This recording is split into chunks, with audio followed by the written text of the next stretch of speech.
Well, folks, it is very nearly time for Jurassic World Evolution 2's 2-year anniversary. A little bit terrifying as far as I'm concerned, given that the first year anniversary feels like it was just a handful of months ago.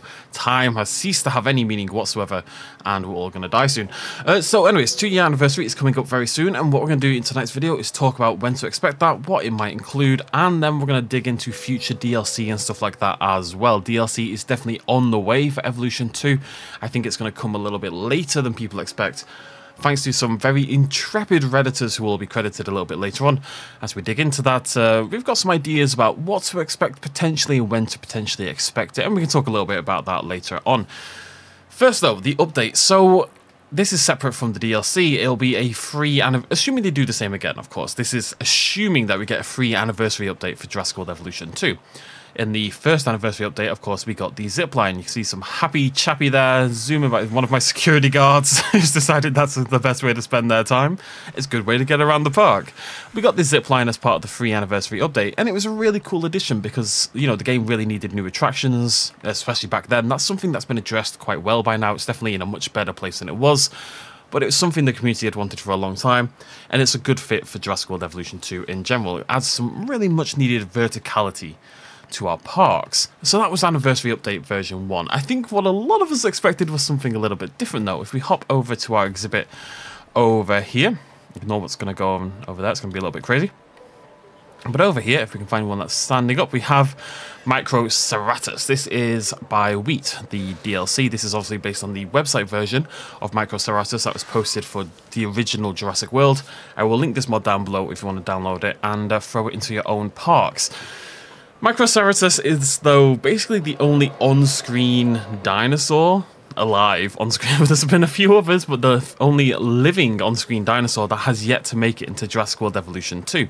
And I think a lot of us kind of expected it for the last anniversary update, or we expected it to pop up in a DLC or something like that. Now, if it does make it into Evolution 2 as part of the anniversary update, and I said this last year, I did bet on it last year and I was wrong, but I'm going to bet on it again that I think it is probably the most likely addition for the anniversary update. You would expect it to be the Jurassic World Dominion version rather than this beautiful Jurassic World website version, which is much more paleo-arty and stuff like that. What a beauty. And at least we have a fantastic mod, if nothing else. Of course, there are other options. I would say the two most likely is either the Microceratus or, again, another new attraction, another new tour ride, something like that. Thanks to Sir Zero John, we've got some pretty spectacular attractions in the game. If we swing around here, yeah, you can see we've got sort of a river rapids ride kind of thing. That's been something people have been asking for an incredibly long time, so I could definitely see something like that coming. And likewise, you can see my balloon set, ignore the one in the lagoon. You can see we've got a balloon tour going on here. And again, that's something that's been much requested, mainly because it appears in Jurassic Park Operation Genesis. I think maybe they'd want to do a helicopter tour instead, maybe. That maybe fits Evolution a little bit better. But either way, an aerial tour of some description would also be a really good fit. And I couldn't show you this one, of course, we don't have an example, but a lagoon tour as well would be fantastic. I was really hoping the lagoon update would include that, you know, a submarine tour or a shark tunnel, just some way to move through our lagoons and bring them up to scratch with the rest of the park in that regard. But it was not to be. So, still 3 big potentials for different sort of transportation options or the Microceratus. The zipline, however, was unexpected, so who knows what Frontier have planned. It is impossible to say, but I'm excited, and hopefully we do get an update for that anniversary, which, as I say, is on the 9th of November, so it's only 17 days away, 2.5 weeks. Not far to go at all. The balloons also by Sir Zero John. I'll link both of these down below if you want to download them for yourselves. So, let's talk DLC. Now, there's 2 main things to track here. The first is that the Steam database, the holding database, I don't know how to really describe it for the game, was updated on the 18th of September. Basically, the game has been updated. It's ready now to be patched with a new DLC. And credit to Heavy Gold 8, who first reported that over on the subreddit, saying that it was updated on the 18th of September. So that's preparation for a new DLC, but doesn't include the content of a new DLC. Now, more important than this is the update to what's known as the LQA. And as noted by SM4107XX, wild name, on Reddit just 4 days ago, the LQA for the game has updated. LQA stands for Localization Quality Assurance, testing a game for translations and linguistic qualities and stuff like that. More pertinently though, functional testing, and in Evolution 2's case, the LQA basically acts as their testing branch. This is when they are trying out the DLC in the game to make sure it functions, everything works perfectly. So as of 4 days ago, there are QA testers at Frontier, or outsourced QA testers, who are testing out this new DLC to make sure it functions correctly with the game. Now where it gets interesting though is that we can actually figure out some potential dates from this information. Mr. Random J, also on the subreddit, has pointed out that typically a certain amount of time passes from when this LQA update first appears to when we actually get the DLC. For a dinosaur pack, that's around 40 days, and that would put us at the very start of December. For an expansion, it's more mid to late December. It's like 65 days, I believe it was. So mid to late December, or maybe even after the Christmas period, because, you know, Christmas holidays, people are off work, yada yada yada, sometime in the new year. Now, both of these dates would be late, inverted commas, in comparison to the typical DLC cycle we get with Frontier's games with Evolution 2. We'd probably expect the DLC in November, given the usual schedule. However, assuming we get a single dinosaur or a single attraction update for November 9th for the anniversary update, then maybe it makes sense for Frontier to space things out a little bit and wait until December for the next release. They do like releasing mid-December, ready for that Christmas boom. Now that would give quite a large development time, which definitely lends credence to the feeling it could be an expansion. I've seen a lot of people talking about it like it feels like it's going to be an expansion rather than a dino pack. And if it is an expansion, it is likely the last expansion this game ever gets. The only thing really working against the idea of this being an expansion for me is the fact that Jurassic World Evolution 2 is probably down to a somewhat skeleton crew at the moment.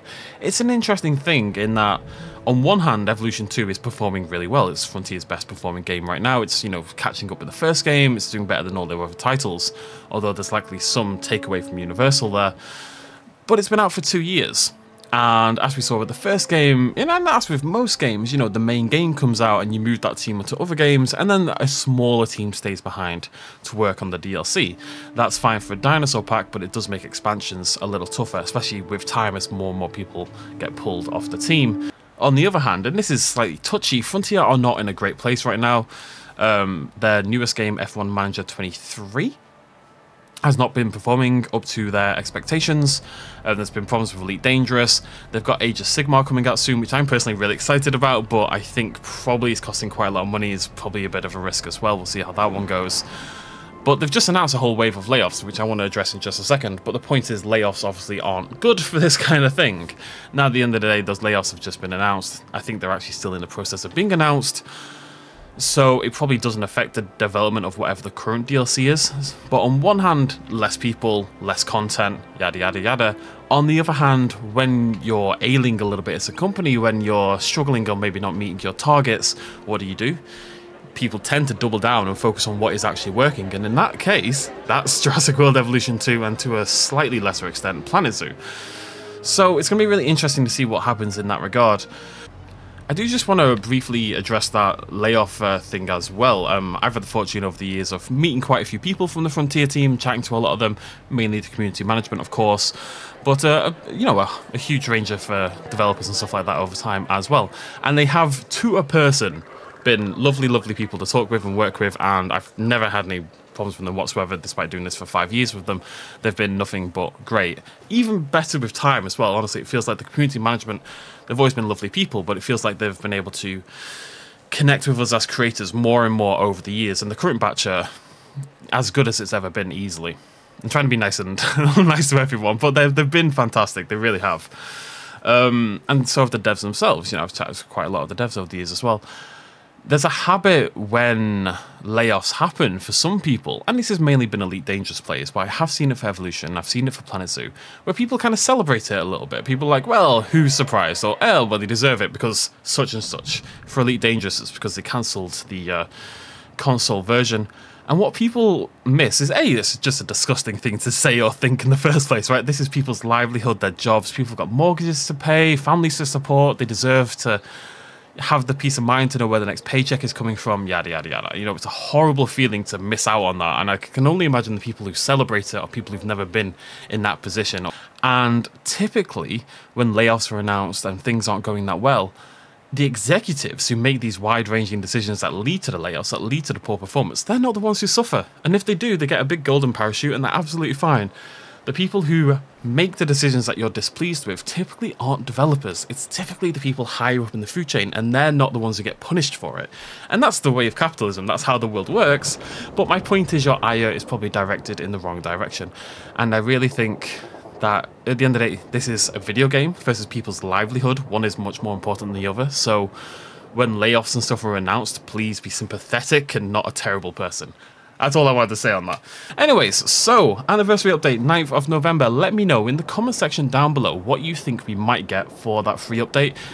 I'm putting my money on Microceratus, but I did that last year and I was wrong, and I'm very rarely wrong with my predictions for this game, but it has happened once and it'll probably happen again. But I'm putting my money on Microceratus, especially if this is the last anniversary update this game's going to get, and the last big sort of DLCs and stuff like that.